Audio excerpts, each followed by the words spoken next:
one thing or the other? No issues. Yeah, I'll just introduce you and we can just start. Sure. Please. Things which matter most must never be at the mercy of things which matter least, right?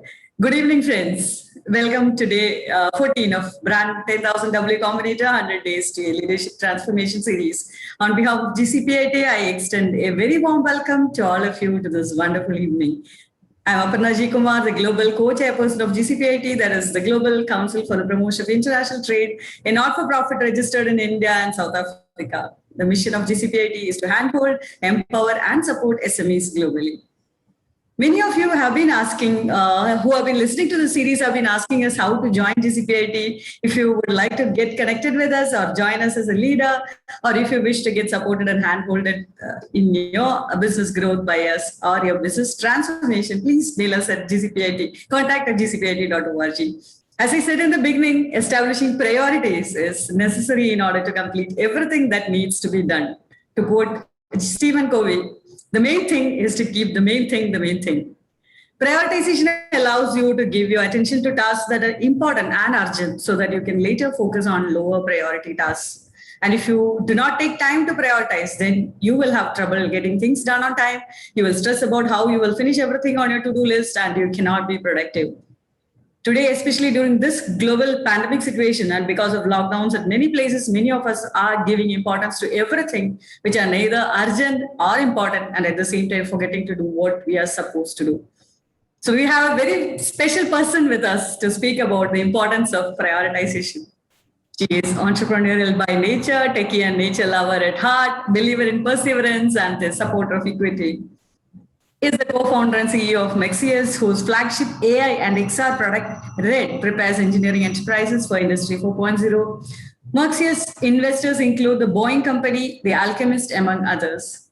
She is an alumnus of La Martiniere, Osmania University, Indian School of Business, and Goldman Sachs 10,000 Women, Stanford GSB Ignite, Startup Leadership, Sonda Connect, and even Empretech. She was mentored by Ms. Dina Powell, previously Deputy National Secretary Advisor to Trump for Strategy and Head of Impact Investment at Goldman Sachs as part of the US Consulate and Fortune Magazine's Global Women Mentorship Program. She is a TEDx speaker and speaks at various conferences on technology, innovation, diversity, inclusion, entrepreneurship, and life lessons. She also mentors aspiring entrepreneurs and students and chairs committees on women in entrepreneurship and technology. She has been conferred awards for her leadership by Fitchi, Women Economic Forum, Elite, among others. Merxius has been recognized for its groundbreaking innovation by Indian and global entities and media houses including IBM, Facebook, Vogue, CNBC, and the Global Entrepreneurship Summit. Let me proudly present before you Merxius TEDx speaker and winner of GCPIT's Women in Leadership Award this year, Ms. Vaishali Neotia. Vaishali, over to you. We are so honored to have you with us today. Thank you so much, Aparna, for the sweet words and the lovely introduction and the warm welcome. Thank you so much. Very good evening to everybody. Good morning, good afternoon, depending on where you are. Lovely to be here. Lovely to be able to speak to all of you. And I'm going to try and not be very didactic and keep this interactive. So I will set the context and share a little bit about what I do, who I am, and what priority means for me. And then we can open this up for Q&A. I'm happy to keep this interactive. So, and Aparna's already said so much and I don't know what else to add, but just to give you, a quick context. I mean, I can be labeled in many ways, right? I mean, I'm an entrepreneur, I'm a woman, I'm spiritual, I'm a techie, I'm a total nerd, I'm a poet, I'm an artist. I love nature. I mean, at the end of the day, there's just so much. Like, I'm liberal. So, if I have to label myself, there's so many things that I can come up with. But at the end of the day, when I remove all of this, at the end of the day, I am, like, that's it. Like, I am. And everything else is just a way of trying to bracket or trying to identify, trying to relate to something. But at the end of the day, I can be one, none, or all of these things. And some of the labels can be very antithetical as well. But at the end of the day, the idea is, at least for me, to constantly be receptive, to constantly be willing to change, to accept that there are things that I can change and I can be the change I want to see around me, but also to understand that there are certain things that I can't change and I shouldn't be trying to change because it's beyond my control. And all I can do is keep trying to be a better, more evolved person, and keep growing, keep learning, keep expanding my consciousness, perspectives. And I've realized over the years that and throughout my entrepreneurial journey as well, that one of the things that we do constantly is we do not prioritize ourselves and what we want and what we want to do, because there's just so much noise around us. There's so much peer pressure, social pressure. There's this constant rat race. It's like, your entire bucket list for your life has been set for you. And we often don't even realize that this is happening, right? There is this sense of, okay, for the first, say, 17, 18 years, we're in school. The next 4, 5 years, we're in university, maybe another few years in university, or then we have to do a job, and then we have to get married, and then we have to have children, and then we have to do this, and then we have to do that, then we have to buy a car, we have to buy a house. I mean, it's like everything is just set for us, and there's no time to stop and think, what is it, who am I, and what do I want, and what is best for me, because at the end of the day, this is my life. It doesn't matter what other people are doing, what my relative, what my cousin, what my friend, whoever else is doing. What matters is me, because it's my life. And when I talk about the importance of prioritization, I have to tell you that it starts at home. Like charity begins at home, prioritization begins at home, in this case with us ourselves. Putting yourself above everything else at a level where I'm not saying that it has to be constantly my way or the highway, or that I'm better or superior. It's not about that. It's about I am important as well, and my needs and my wants and my wishes matter, because it's my life. And if there are things which are productive, which I can help synergize, amplify, make better, more effective and efficient without adversely affecting myself, I will do it. But if there are things where I have to constantly be putting myself on the altar of something, that's when I need to stop and reconsider what is it that I'm doing, because when that extends over a period of time is when it becomes a problem. When I started the company, and there was this entire idea around entrepreneurship that I had, that everybody I think these days seems to have, that if you run a startup, then you have to be nerdy, you have to be working all day, all night, you should have no personal time, there's no concept of weekends, you're staying up late, you're in office all day, you're hustling, you're struggling, you're doing everything. And all of that is great. I mean, youth, especially if you're starting out young, youth supports all of this. But the problem is, this is always at the cost of something, and in this case, it's us, it's our health. And one of the first things that goes for a toss is our physical health, and then other things follow, and I'll talk about that quickly. So WHO actually defines health as not just the absence of disease.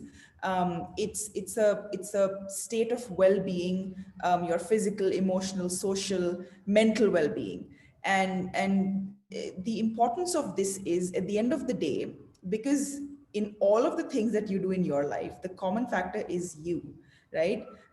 So if you are not there, if you're not functional, if you're not optimum, and that will happen when you're constantly abusing yourself in different ways, in affecting any of these 4 or 5 categories of being healthy, then that does show up. And at the end of the day, you're not functioning at an optimum level, and it will affect everything in your life like a cascading domino effect. And that's something that I experienced. There was a period of time when this, this wrong food habits, or staying up all night and working and hustling and this and that, I was able to do it because because there is a certain reservoir that we have which takes over. And then there's a point where you're running on fumes, and that's where things start to like go downhill. And I think for me, there were several things that happened, and these are just examples. I mean, everybody's life will have different things that go up and that go down. That's essentially life, right? There's a curve, there's a sinusoidal curve, so to speak. There are crests, there are troughs. In my case, it was several health problems. I had injuries, I had accidents, so I fractured my spine a few times, paralyzed the leg once.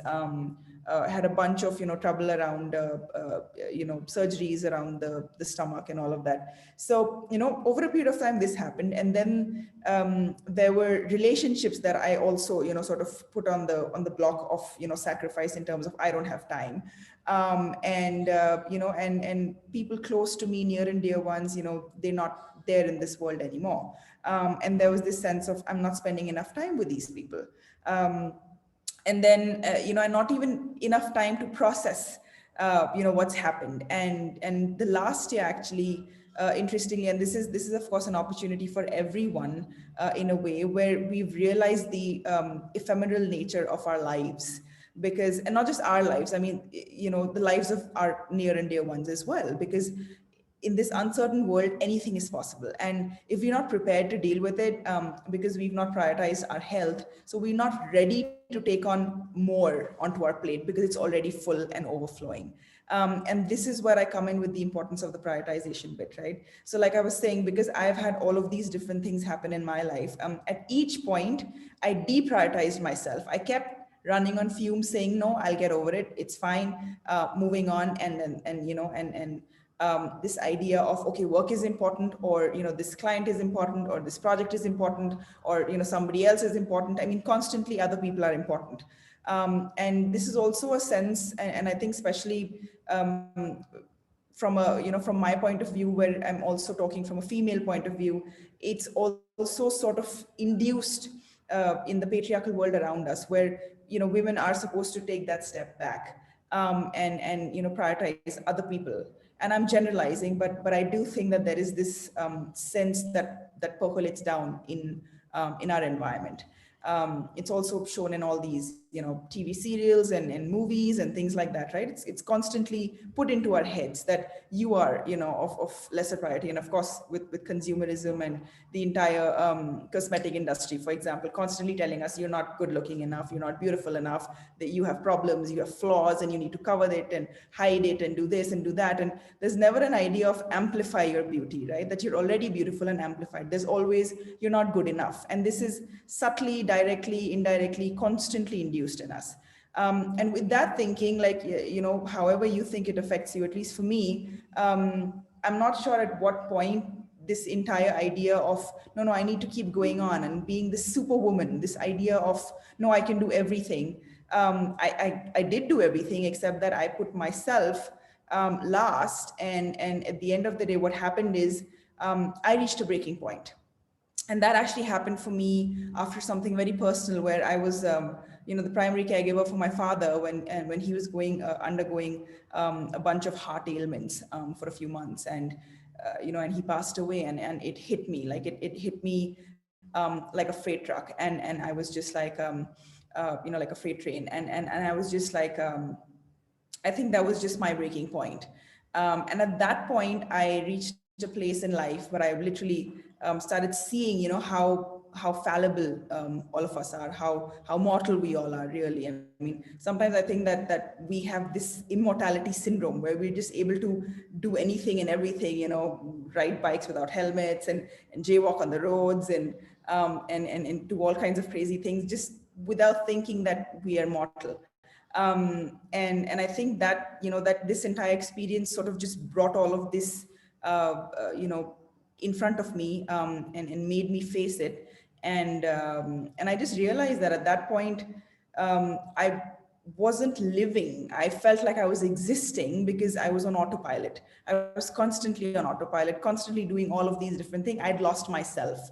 And this is where I finally decided to take a stand, and I'm like, I'm not going to do this anymore. I have to know who I am. I have to know, it's a huge question, who are you? And at the end of the day, people spend their lives thinking about it. But at the end of the day, just being self-aware at any level, understanding what I enjoy, what makes me work, how can I be joyful versus happy, right? In the sense that happiness is I'm saying that it could be short-lived or short-term, like pleasure, but a state of joy is where it's constant, where you're, irrespective of your external environment, you are a joyful, content, peaceful being. There's a Greek concept called eudaimonia, which I think, definitely should look up. But for me, I think that's the state that I realized I wanted to be in. And I wasn't, because everything was just so constantly like out of my control. Everything was external and I was on autopilot. And that's when I realized, that I wanted to live. And so I made lifestyle changes. I started with health first, with physical health first, with mental health first.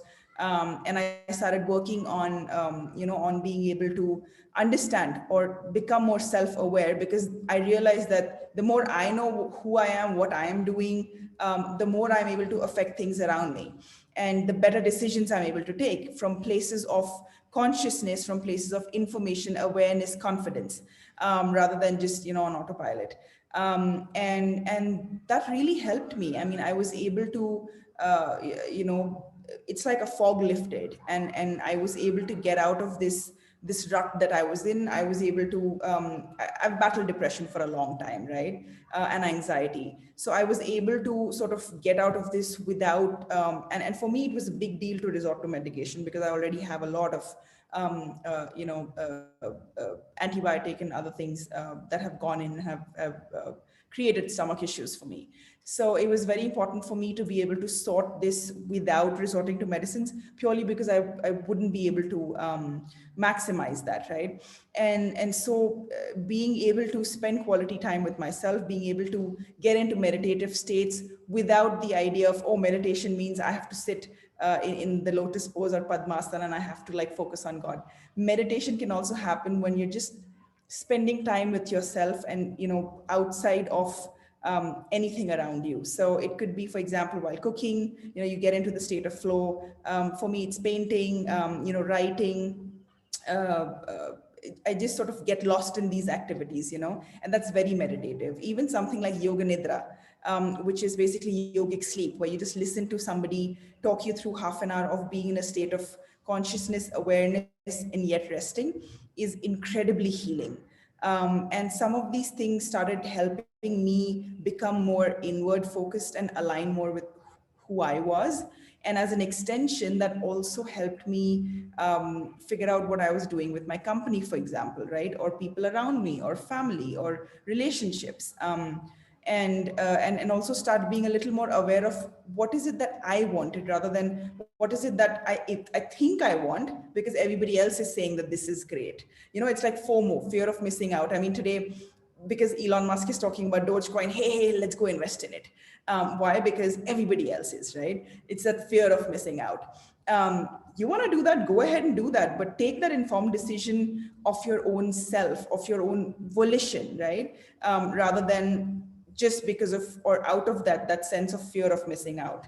And I think this is also what helped me bounce back from the state that I was in. And I specifically talk to this because even at the company level, right, with Merxius, we were a services company for a long time. We specifically worked with extended reality technologies across different industries. Still, we settled on manufacturing. And that's where also we were able to make a platform out of what we were doing, which is essentially a no-code platform, allowing manufacturing companies to be able to repurpose their 3D data, their CAD data, and create training material which could be experienced in extended reality.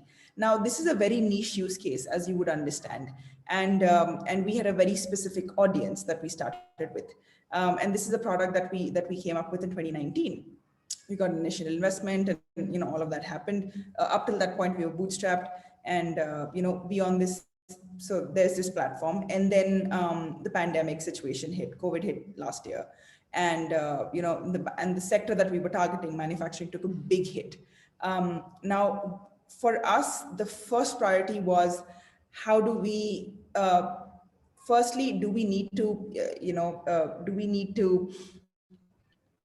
figure out whether we need to change sector, or is it that we can do something else with what we've already built? How do we survive, right? How do we get through this period? And especially because there was no end point. It wasn't that, okay, let's just have a contingency plan, of say 6 months, right? It wasn't like that. It was indefinite. And of course, we did have a contingency plan for a few months, but beyond that uncertainty, right? So I think for us, we immediately realized that the first priority is to is to survive, is to pay salaries. And so the humans are the most important in the company, right? Is what we came up with.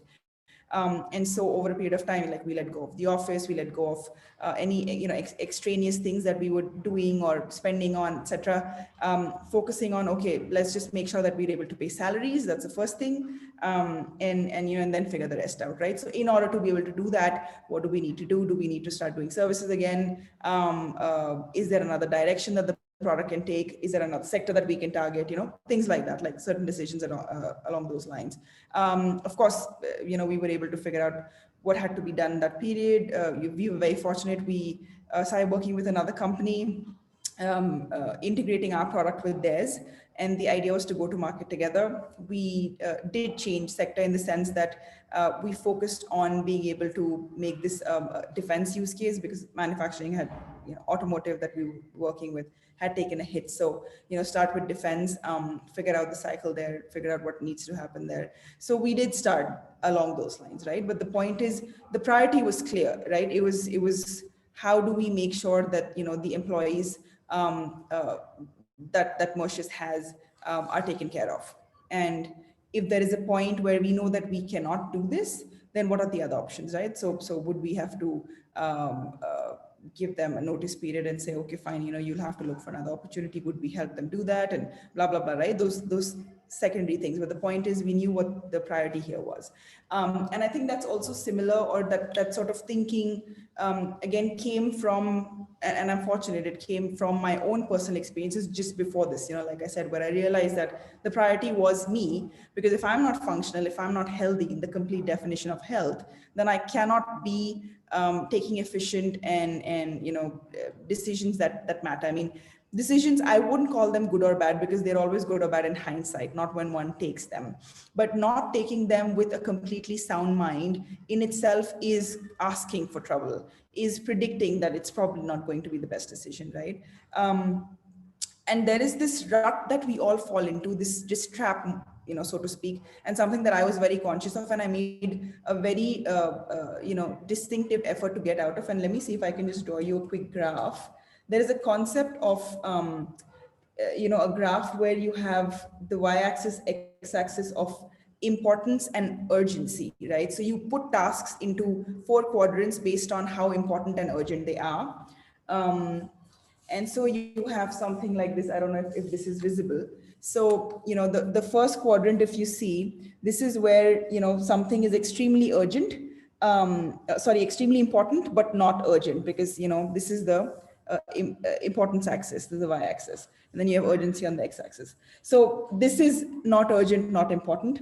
This is very urgent, not important. This is very urgent, very important. Now, clearly, when you look at something like this, first priority is always this quadrant, right? Something that's very urgent and very important should always be done first. But what most of us are, at fault around doing is that we always focus on this quadrant, things that are very urgent but not important, because we get so caught up in the idea of, oh, time, and I can't manage time. And, maybe if I had a year, I would read all the books in my library. I'm guilty of that as well, where we constantly imagine that if we just had a little more time. But if the last day has shown us anything, it's showing us that whatever amount of time we have, at the end of the day, we'll only do what we are capable of doing, what we're in the mindset of doing. We can always keep dreaming that, oh, if I had like a month of, no work, I will learn like, an entire new language. But when that month was actually, when it did come about, how many of us actually did that, right? The point is, it's not about how much more time you want. It's about how do you manage that time. But we're always so engrossed with the idea of something's urgent that deserves importance. This quadrant is where we get stuck in, right? Very important, very urgent, but not important. And, and if this takes priority, then this takes a hit. And not just this, if you look at this, even this is more important than this quadrant, because if something is important, importance deserves more priority than urgency. And especially if it's not urgent, right? Depending on what the task is. But the idea is to be able to discern which of these quadrants is important, where you need to put your focus is something that needs thought, that needs awareness, that needs prioritization. Figuring out what is it that needs to be done now, and not from a place of anxiety that is induced because of this time issue that we all have, and and the idea of the fear of missing out, for instance, right? Which is again based on that urgency or that time factor. And this really helped me. So I actually started listing out certain things, whether it's everyday tasks, whether it's monthly ideas, whether it's just basic goals, which quadrant they fall in, and where I was putting my energies and focus. And I realized, and I kept seeing the pattern that I mean, it's a no-brainer that of course we would look at the very urgent, very important quadrant, but when we actually do it, we realize we're not doing that. And that was interesting. And I started seeing patterns in where my priorities were. And this helped me change things. And so there are certain things now which I know that they're sort of the things that there is no compromise on, right? Maybe very exceptional situations, but the idea that, for example, for my mental health, I want to meditate for at least 10 minutes a day, right? A day is 24 hours. Logically, we would think at 10 minutes, of course, we can take out 10 minutes. But does that actually happen? The whole day can go by and you'll be like, I didn't find 10 minutes to meditate. And that happens because we've not prioritized it. Because there were 30 other things which we decided to do, which were probably urgent but not important. And we did them, and then we lost out on the 10 minutes of meditation, right? It's similar with something else. Like if for your physical well-being, you need to just in the morning, just take out say 15 minutes of just walking. There are really nice, no plug here, but there's this woman called Leslie Sanson, who has some amazing videos, online. She has an app as well, where she basically lets you work out for 15 minutes or 20 minutes, like a 1 mile concept. And all you're doing is, just 15 or 20 minutes of walking. It doesn't even require too much else, right? It's just you stand in place, you walk, and there's a combination of muscle workout and all of that. But the idea is it's just 15 minutes or 20 minutes. But how difficult is it for us to take that time out? Because we've not prioritized that, for physical health, I need to exercise at some point in the morning or at some point during the day so that I have the energy to get through the day, right? We're willing to put that on the back burner because there's something that could have waited. There's some email to be sent or whatever that is, right? Because we have deprioritized. And this is again where prioritization is so important. You would imagine that, okay, fine, work is important, but again, there would be no work if there's no you. And this realization hits us a little too late. Right now I could be like putting in 24 hours and all-nighters and hard work pays off and some of these glorified concepts, but it'll pay off at the cost of what? At the cost of you. Because do all of this if if you are that amazing and if you have reached that state of self-evolution where that I can do all of this, but I can still eat healthy and I can still exercise and I can still do what is required for mental health. I can still spend time with family and friends and whatever it is, or my creative time where I'm creating or when I'm unwinding, cooking, dancing, painting, whatever it is. That's brilliant. But if you've not reached that, then this is where we step back and think about what is it that's important for us? What are our priorities? And one of the probably the only few silver linings from this entire situation since last year is basically that a lot of us have been forced to face what matters and to look at, okay, these are the things that matter more in life, right? At this point, for example, does it matter how many credit cards we have, or whether we have a car or not, or whether we live like in the center of the city? Like, for example, do any of these things matter at this point, right? Or does it matter that you're staying with family, or that you have a setup where you're able to interact with people that you live with, that you're able to have calls with people who matter? Because one fine day you wake up and you get a message saying, this person is no more. And you're thinking, but I was going to call them, I was going to call them last month, I was going to call them last week, and you just don't end up doing it because you've not prioritized. And I think this situation has basically thrown these priorities in our faces, saying, what matters to you? Is it the job? Is it the money? Is it, and what amount, what level? Is it your family? Is it your relationships? Is it your health? And so many of us have been forced to see it. And I think with this silver lining, at least, from what I've understood and what I've been through, I feel like this is the right time to be able to figure out what our priorities are. And priorities change, by the way, they can change. It's not that it's written in stone. They evolve as we evolve. But becoming aware of what these priorities are, becoming aware of the idea of of living life, joyfully, of living with the concept of ichigo ichie, where you're living each moment because each moment is unique. Theoretically, it's like, yeah, well, this moment exists, and then, and we have the next moment and next moment, because we're assuming that we will live forever, that immortality syndrome. But we don't know. Everything is uncertain, and COVID has really shown that to us. I mean, one day somebody's hale and hearty, the next day they know more. And that's literally what we have to figure out. And the concept of ichigo ichie is literally that every moment is unique, because it's not going to come back. There will be another moment, maybe like 3 more moments before you're no more, or like 3,000 or 300,000. But the point is, this particular moment won't come back, because this is unique. This the exact person that I am right now, the exact person that you are right now, the environment around us, this entire setup in the way it's set up will not come again. If we think about it, even, we're incredibly unique. Like, there has been nobody with the exact same life, with the exact same circumstances, with the exact same friends, family, relatives, global environment like us. So I am unique at this point, right? Even if there was a clone of me that existed, say, 5 years ago or 50 years ago, we would not be the same, because their environment, their circumstances, the people around them would be different. And so, if we are the sum of our experiences, for example, then, this Vaishali and that Vaishali, even if we're cloned, would not be the same. So the idea is, I know I'm unique, as are you, as is everybody else, and as is every moment that we're alive. So it's basically our obligation to ourselves to, use this combination of this unique combination of us and these moments that we're alive for, grateful that we're alive, especially seeing everything around us, to maximize and live this life, instead of just existing, instead of being on autopilot. And I've realized that all of this, the key is starting with understanding priorities. And the key is that it begins at home.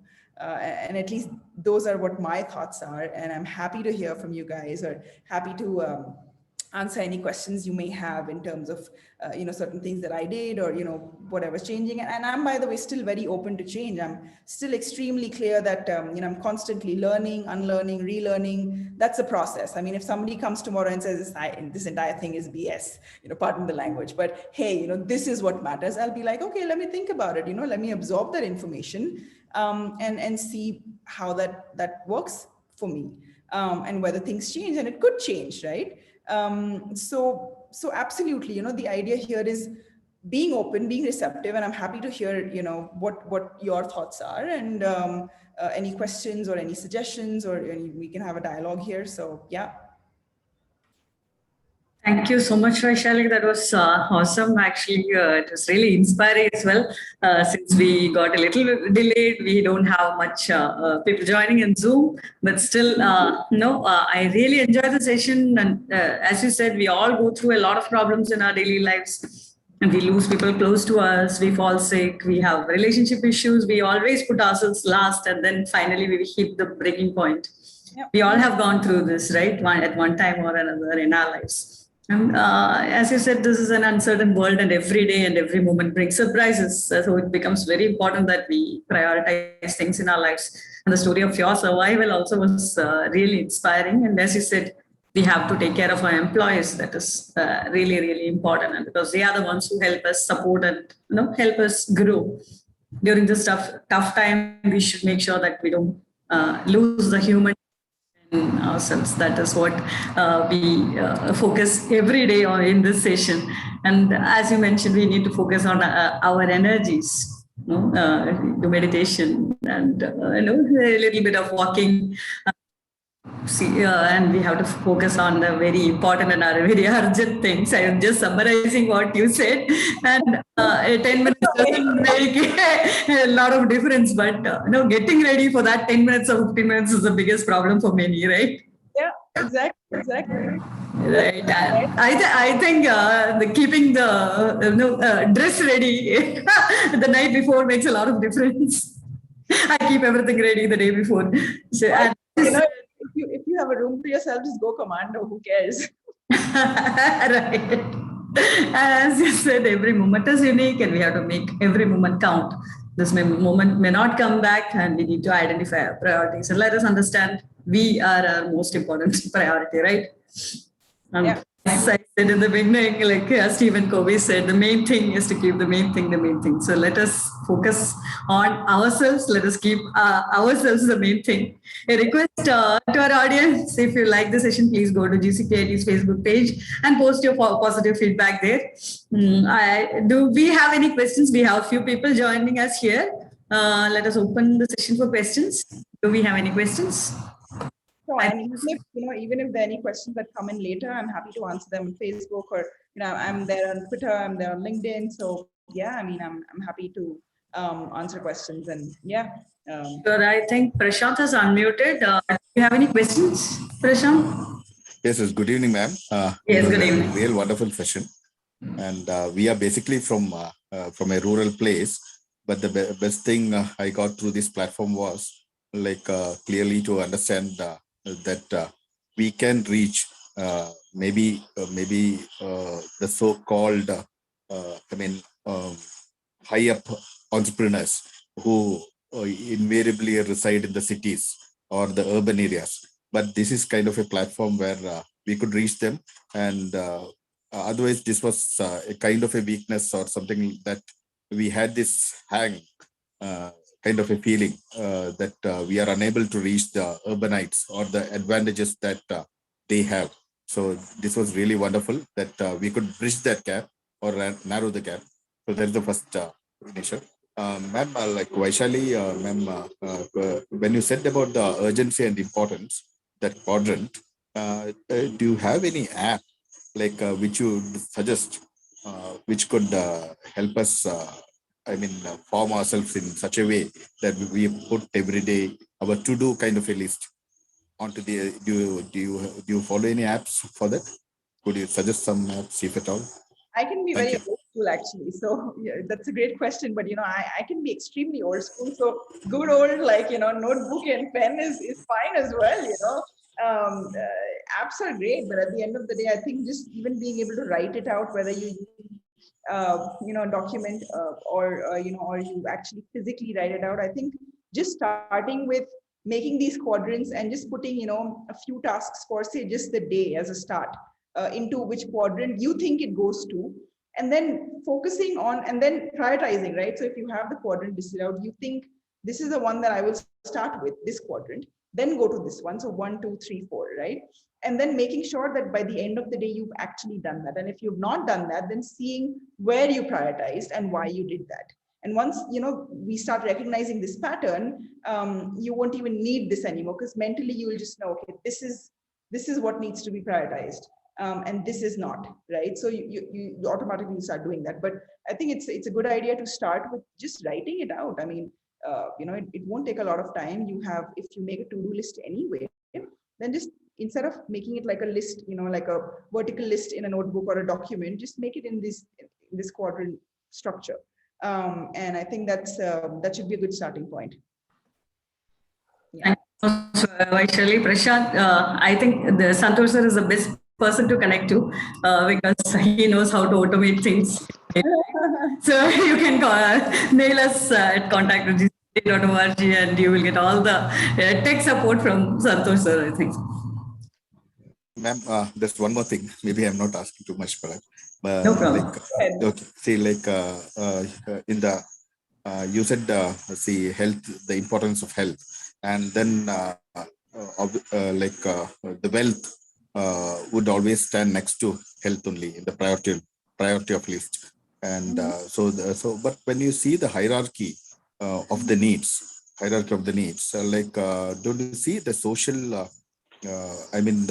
What do you call it as the social need or something like that, recognition, what you need to, and unfortunately, of whatever be it, people still recognize someone based on his wealth, or the car he drives, or as I said, where he stays, middle of the city, and all those things.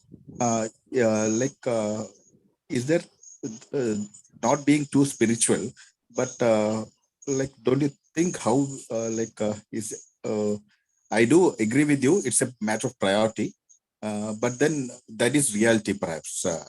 That's what you said. Am I? Right. Could you Sure. maybe? Okay.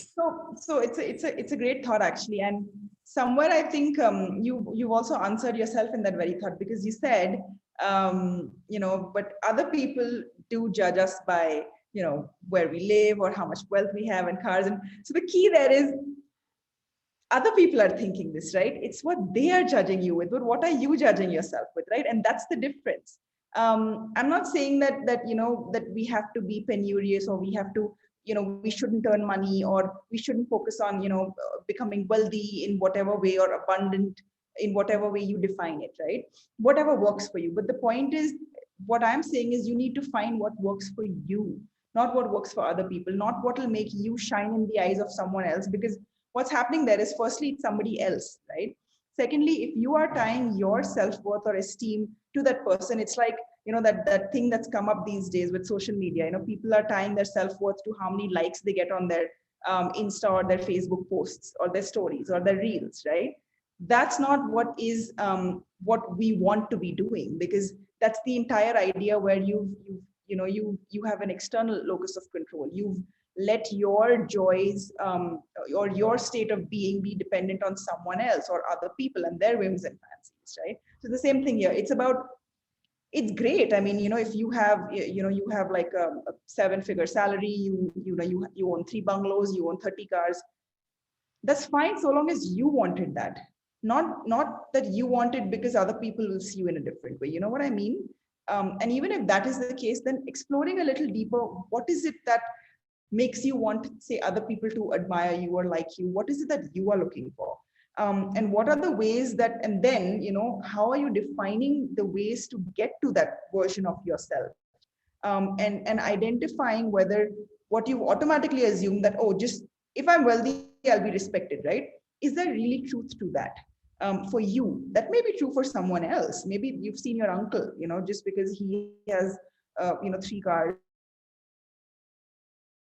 that, but that's true for him. What's true for you, and what is it that works for you? And that's essentially all that I was raising. The idea is not whether you should or you shouldn't do certain things. And one other thing you said is wealth is always going to be second in priority to health. I don't think that's true. Like I said, this is all very flexible, right?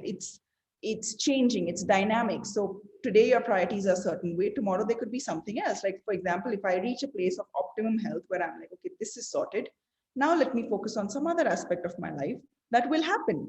And at that point, my priorities will change, because it's dynamic, because I am dynamic. We're not static or stagnant, right? And so it's not always going to be that, is what I'm saying. But even if it is, there's nothing wrong with it, just so long as you are the one who wants that and not other people. Yeah. I hope that answers. Oh, thank you. Thank you. Yes, Prashant, I hope. Let me You take got it. this as an advantage. There's very few people, so that it becomes a one-to-one kind of a Yes, class. Mr. Shanavas, is it you? Yeah, Yeah, if yeah, you're that's me. Okay. Thank you so much. Thanks a lot for the session. It was wonderful. A good time spent. Just 2 questions. One is, you told us something about eudaimonia, some Greek concept. What is it? What is? If you can just spell it out for me, I'll search it on the net or something. But yeah. I will put it in the chat. It's a beautiful concept. It's basically, Yeah. It's the closest I understood it to mean is a sense of contentment or fulfillment or joy. And the reason I brought it up is because a lot of us, in our pursuit of joy or happiness, we end up actually pursuing pleasure. We actually end up just focusing on short-lived things. It's not a constant state of joy in anything or everything that you do. So I'm distinguishing between joy and our version of happiness. And I'm saying that this is the state of being that I was aiming for, right? I wanted this for myself, that this is where I want to be. And so, yeah, you can look this up. It's a beautiful concept. Yeah. Yeah, thank you so much, and thanks for letting us know a bit about yourself. Also, I was just wondering, a CEO that on the top of it, it looks like a CEO and all that gloomy and everything like glossy, everything. But you have gone through such a hell, so it's really you're a strong woman. May God bless you. The other thing is, brother Prashant was talking about some app. I use an app called Forest, Forest. It's both on Android and iPhone also. Forest. So it's on that. You concentrate on like 25 minutes on each task, and then it gives you a bell. If you don't complete it, then you can. So the more you complete the task, you build up your own forest online. So it's like that. So that app we can use. That's the one I just wanted to share with you. And also the good old journal is the best, as you said. And from the to-do list, like as per the survey, they say that we can only complete 3 tasks per day. So the main 3 tasks. So the moment you write down tomorrow's 3 tasks, what you have to accomplish, then if you have done 3 tasks for the day, you have already done for the day. So so they say that you just have to jot it down. That's most important. So if you write down, we are committed. Psychologically, we are committed to the. So that's also a very, very good way. I'll dig deep into eudaimonia. That's a new concept I learned. Thank you so much. Thanks a lot for everything. Thank you. That's all. Thank you, Mr. Shanavas. Yeah. How are you, Vaishali? Yeah, I was just Thank saying you. that's great, actually. What Shanavas said, and yeah, I mean, like you said, the 3 tasks. If we can just put them in the quadrants and then number it in terms of what are the 3 priorities, because those 3 will be out of say 20. That's what Right. makes a difference, right? And that's just the small difference of, instead of writing it, in list, let's put it in the quadrants, and that's all. Quadrant. Yeah. Perfect. Thank you so much. Thanks a lot. Thank you so much, Mr. Prashant and Mr. Shanavas. I request you to share your number in the chat. And I was about to ask about eudaimonia. Thank you so much, Mr. Shanavas, for taking us. I've just put in the in the chat. Yes. So that was amazing, Vaishali. Thank you so much, audience, for interacting also. I think we have a lot of viewers on Facebook as well. So just go to Facebook. If you like this session, please like and post your positive feedback there in GCPIT Facebook page. Thank you so much. That was awesome, Vaishali. And on behalf of GCPIT, thank you all. Thank you too for joining us today. It was an honor to have you with us. And if you, if you like to connect to Vaishali, you can go to our website, gcpit.org, and we have an option to connect to her through email there. And if you feel you are an exceptional leader and you want to join us in our mission, please contact us at gcpit.org. See you all tomorrow. Till then, this is Aparna G. Kumar signing off. Stay safe, take care. And Vaishali, would you like to add something as your closing remark? No, I think, just I had a great time, and I hope, and I'm going away from here having learned something. I hope you would have learned something. At each point in our lives, we learn from someone learns from us. So like I said, yes, please do look up. And I just remembered it's eudaimonia. That's the spelling. So it's it's an interesting concept. So yeah, please look it up. I mean, it depends. For everybody has their own thing, but as an example, what is it that you are looking for? Your definition of joy. But yeah, I'll leave you guys with that. Thank you so much, Vaishali. Thank you for all the support. Let's keep connected. If any more questions come up, I'll share it with you. So thank you so much, audience, for being with us. Thank you so much. Good night. Take care and stay safe.